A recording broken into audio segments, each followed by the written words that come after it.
ठीक से लिस्ट देखकर मृत्युलोक से मनुष्यों को लाइएगा। पिछली बार की तरह गड़बड़ मत कर दीजिएगा। गड़बड़ हमसे नहीं, आपसे भी तो हुई थी।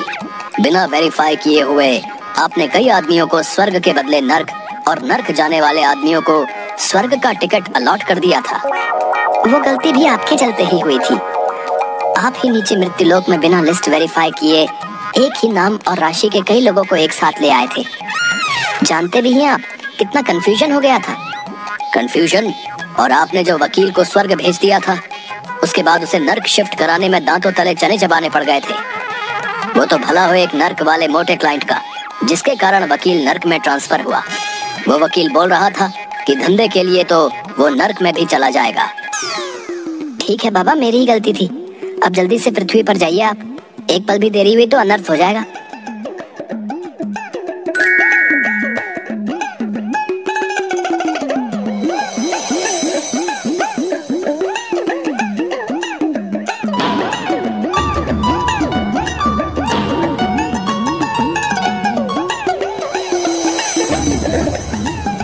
बेटा महेश, ये कवि तो अभी कविता सुना रहा है, लेकिन इसकी अभी अकाल मृत्यु है।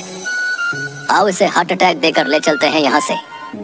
मंच पर विराजमान अतिथिगण एवं श्रोतागण, वीर रस की एक पंक्ति आप लोगों को समर्पित कर रहा हूँ। अबे तिनके, एक हवा का झोंका आएगा तो न जाने किधर गिरेगा, लेकिन कविता पढ़ेंगे तो वीर रस की ही। वाह रे प्रभु, तेरी लीला तू ही जाने। चल भाई, तेरे पास 3 मिनट है, निकाल ले अपनी वीर रस की भड़ास। सुन ले ओ यमराज, चैलेंज करता है तुझे कविराज। आया है तू मुझे लेने आज, मुझे अपने श्रोताओं पर है नाज। बेटा महेश, ये इसे कैसे पता चला कि हम इसे लेने आए हैं? हमारे डिपार्टमेंट का कॉन्फिडेंशियल वर्क कोई लीक कर रहा है क्या? हमें तो लगता है कि पृथ्वीवासी हमसे ज्यादा मॉडर्न टेक्नोलॉजी का विकास कर लिया है। तुझे हो ना हो अपने भैंसे पर, लेकिन मुझे अपने कलम पर है नाज। अरे तू क्या आएगा बनकर मेरा काल, मैं खुद आ रहा हूँ तुमसे मिलने। अब तू अपने आप को संभाल। मालिक, ये कवि तो आपको ही टारगेट कर रहा है। अच्छा तो ऐसी बात है, ये ले हार्ट अटैक और चल मेरे साथ। कवि मंच पर ही हार्ट अटैक के कारण लुढ़क जाता है। यमराज जी उसे लेकर बोरे में डालकर महेश पर लाद देते हैं और दूसरा टारगेट पूरा करने चल देते हैं। दूसरा टारगेट की ओर चलो बेटा महेश। मालिक, अभी तो कवि का जीवन 1.5 मिनट बाकी था। देखा नहीं, तिनके सा कवि मुझे ही चैलेंज कर रहा था। अब पड़ा है बोरे में। चित्रगुप्त जी से बोलकर इसे नर्क में भिजवाऊंगा, देखना तुम। जी मालिक, अगला टारगेट लाइफ इंश्योरेंस एजेंट का है। अच्छा, मेरा नाम ले लेकर लोगों को डरा धमका कर इसने बहुत संपत्ति बनाया है, लेकिन खुद कभी भी मेरी पूजा नहीं किया। ये तो बड़ा नमक हराम निकला मालिक। सेठ जी, आप निश्चिंत होकर रहिए, ये प्लान ऐसा है कि आपको यमराज भी नहीं कुछ कर पाएगा। हाँ? बेटा महेश, ये मुझे समझ में नहीं आता कि ये लोग अपना उल्लू सीधा करने के लिए मेरा ही नाम क्यों लेते हैं। मालिक, इन्हीं लोगों ने आपको बदनाम कर रखा है। शायद इसी कारण आपकी पूजा मृत्युलोक पर नहीं होती। अच्छा, अभी इसे मजा चखाता हूँ। जीवन बीमा का प्लान बेचने वाले अपना बीमा तो करवा लेता। यमराज बीमा एजेंट को भी ब्रेन हेमरेज करवाकर अपने साथ ले लेते हैं। अगला नंबर एक डॉक्टर का रहता है। चलो अब कुछ पढ़े लिखे लोगों से मिला जाए। जी मालिक, चलिए इन्हें भी ले लेते हैं। देखो भाई, तुम्हारे पेशेंट की हालत बहुत ही क्रिटिकल है। अगर 24 घंटे के अंदर ऑपरेशन नहीं हुआ तो यमराज ही इसका मालिक है। लेकिन इसको तो मामूली खांसी हो रहा है बस। डॉक्टर तुम हो या मैं? ये खांसी मामूली नहीं है, गले में फंगस बैक्टीरिया दोनों ने एक साथ अटैक कर दिया है। लेकिन इसके लिए आपने culture test, HIV test, x ray, CT scan, इतने सारे टेस्ट क्यों लिखवा दिए हैं? इसलिए आप लोगों को कहता हूँ, अपने से डॉक्टर बनने की कोशिश नहीं करें। मैं कोई रिस्क नहीं लेना चाहता, क्रिटिकल केस है पेशेंट का। चलिए आप काउंटर पर जाकर 2 लाख रुपया जमा करवाइए। और 6-7 लाख रुपए का इंतजाम कर लीजिएगा। अब लेकिन इतना पैसा कहाँ से लाऊंगा? आप एक बार ठीक से चेकअप कर लीजिए प्लीज। मुझे नहीं लगता कि ऑपरेशन की जरूरत होगी। मैंने अच्छे से चेकअप कर लिया है। जाइए पैसे जमा कर और पैसे का इंतजाम कीजिए। अपने पेशेंट का यमराज नहीं बनिए। देख रहा है ना बेटा महेश, किस तरह इन लोगों ने मेरा नाम बदनाम कर रखा है। इस डॉक्टर को तो अब एक पल भी जिंदा नहीं छोड़ सकता।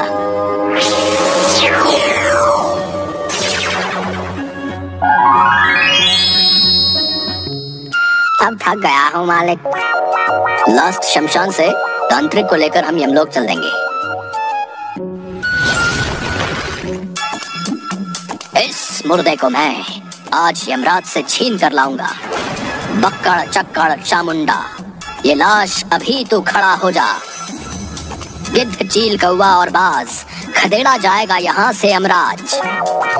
अच्छा बेटा, मुझसे तो अच्छे अच्छे तांत्रिक भागते हैं और तुम हम ही को खदेड़ रहे हो। चल बेटा महेश, तेरा आज का कोटा पूरा हुआ।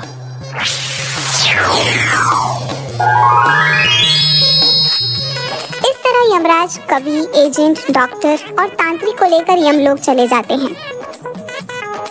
लेकिन सब उल्टा पुल्टा हो जाता है। वहाँ पहुँचते पहुँचते उनका लिस्ट बदल जाता है। पता चलता है कि इन लोगों की जिंदगी अभी बाकी है। जो ओरिजिनल लिस्ट चित्रगुप्त जी ने दी थी, उससे यमराज का लिस्ट एकदम मैच नहीं कर रहा था। किसी तरह इसकी जानकारी उन चारों को लगती है, तो चारों स्वर्ग और नर्क के गेट के पास आंदोलन करने लगते हैं। कौन है वो मक्कार? अविलंब करो उसको गिरफ्तार। ज्योति से ज्योति जला देंगे, मारने वाले को मिट्टी में मिला देंगे। ओ कवि भाई, तुम्हें मल्टीविटामिन की जरूरत है, नहीं तो वेटिंग लिस्ट से निकल, यहाँ का कंफर्म लिस्ट में आ जाएगा। देख भाई कवि, तुमसे या जमाने से तेरी हालत छिपी नहीं है। हो सकता है हवा का एक झोंका तेरा अंतिम यात्रा का प्रबंध कर दे। इसलिए मैं तो कहता हूँ कि एक अच्छी पॉलिसी हमसे ले लो। तुम तीनों सुन लो, कोई भी जादू टोना, वशीकरण मंत्र, काल, यमराज, बुरी आत्मा तुम्हारा कुछ नहीं बिगाड़ेगा। मेरी असीम शक्ति उन्हें परास्त कर देगी। अगर तुम मुझसे सेवा लेते हो, सेवा चार्ज मात्र 50,000 रुपए। पता तेलिया मसान, अपोजिट शमशान। वहीं दूसरी तरफ यमलोक में इसी बात को लेकर बहुत हंगामा चल रहा था कि पिछले कुछ दिनों से ऐसी गड़बड़ी क्यों हो रही है। चित्रगुप्त जी द्वारा बही खाता वही पलटने के बाद पता चलता है कि मृत्युलोक के एक अमेरिकी निवासी, जो कि एक सन की वैज्ञानिक है, उसने अपने सुपर कंप्यूटर की मदद से यमलोक के बही खाता को हैक कर दिया है।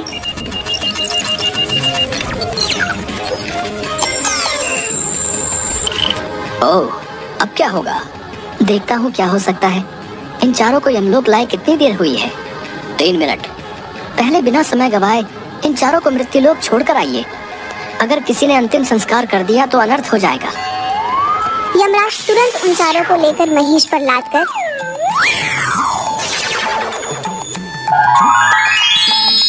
मृत्युलोक पहुंचते हैं।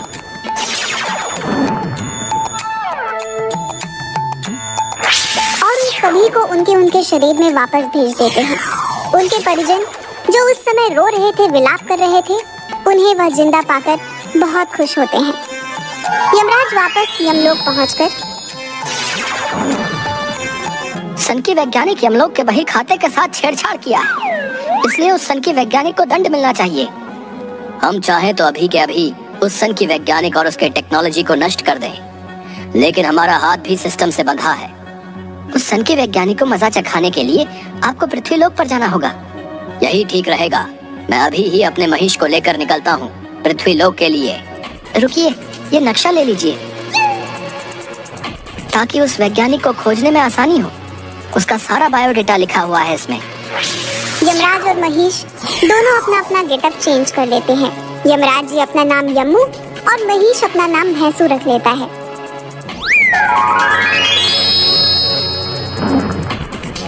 दोनों अमेरिका के हवाई द्वीप के एक निर्जन टापू पर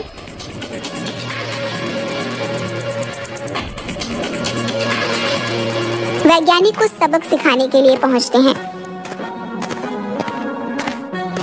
सिक्योरिटी से बच बचाकर दोनों वैज्ञानिक के लैब के पास पहुंचते हैं।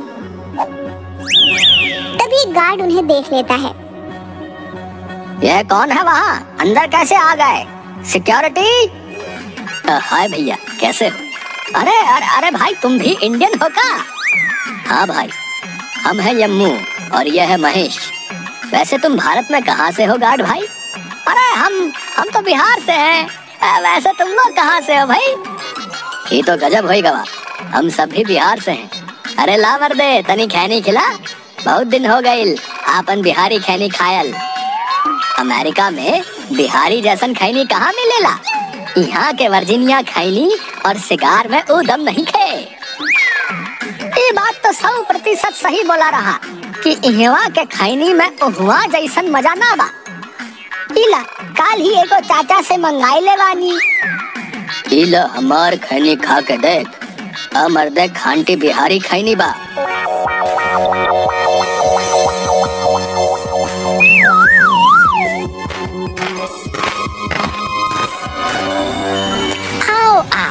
वेलकम। तुम दोनों की एक्टिविटी मैं अपने सुपर स्मार्ट कंप्यूटर पर मेन गेट से ही देख रहा हूँ। जिस तरह से तुम दोनों ने मेरे सिक्योरिटी और गार्ड्स को चकमा दिया है, मैं तुमसे मिलने को और बेचैन हो गया था।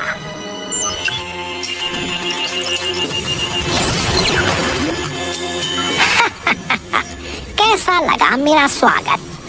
अबे डागरा, हम आए हैं तुझे भेजने पागल खाना। ये ले तेरा पिंजरा। इंटरेस्टिंग। ये ले, अब बच के दिखा। डागरा के हाथों में से एक रे निकलकर उन दोनों की ओर बढ़ती है, लेकिन पहले से तैयार यम्मू और भैंसू दोनों उस रे को अपने सुरक्षा कवच से बेकार कर देते हैं। कैसा रहा यमलोक का अंदाज?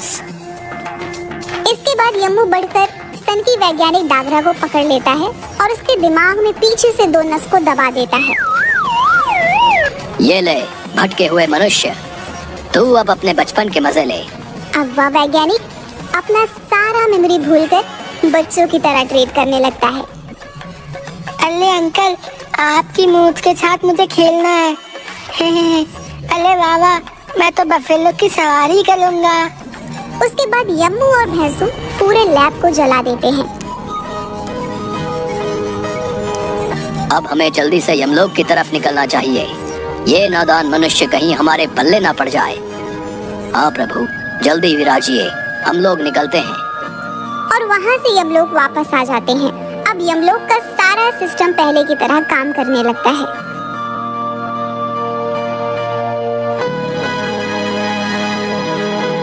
क्यों चित्रगुप्त जी, मानते हो ना कि यम है हम? सब कुछ नॉर्मल करके सिस्टम सही कर दिया। जी प्रभु, तभी तो आप यमलोक के कर्ता धर्ता हो। आपकी जय हो।